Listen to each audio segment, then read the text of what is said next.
రాజన్న సిరిసిల్ల జిల్లా వేములవాడలోని పలు ప్రైవేటు స్కూళ్లను జిల్లా విద్యాశాఖ అధికారులు తనిఖీ చేశారు. ఈ క్రమంలో పలు యాజమాన్యాలు అధికారులను అడ్డుకునే ప్రయత్నం చేయగా పరిస్థితి స్వల్ప ఉద్రిక్తంగా మారింది. తనిఖీలో భాగంగా పలు యాజమాన్యాలు వ్యవహరించిన తీరు పట్ల అధికారులు ఆగ్రహం వ్యక్తం చేశారు.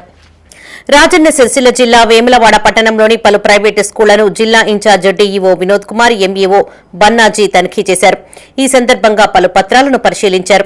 పాఠశాలకు వెళ్లిన సందర్భంగా పాఠశాల యాజమాన్యాలు అధికారులను అడ్డుకునే యత్నం చేశారు. అయితే పట్టణంలోని ఓ ప్రైవేటు స్కూల్ యాజమాన్యం మల్లారం రోడ్డులో గల ఓ భవనంలో బోర్డు ఏర్పాటు చేయకుండా తరగతులు కొనసాగిస్తున్నట్టు సమాచారం రాగా తనిఖీలకు వెళ్లిన అధికారులను గంటల పాటు వెయిట్ చేయించారు యాజమాన్యం.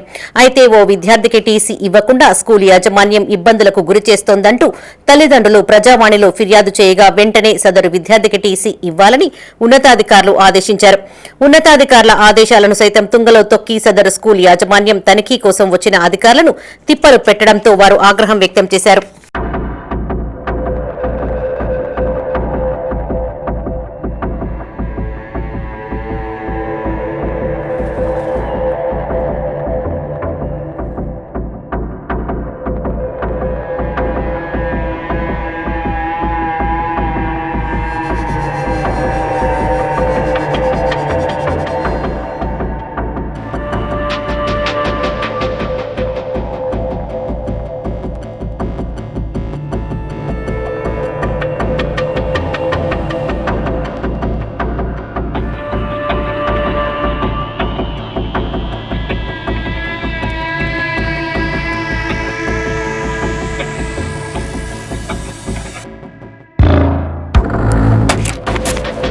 కాగా వేములవాడలో అనుమతులు లేకుండా కొనసాగుతున్న 4 ప్రైవేటు పాఠశాలలపై జిల్లా విద్యాశాఖ అధికారులు దాడులు చేయడం చర్చనీయాంశంగా మారింది.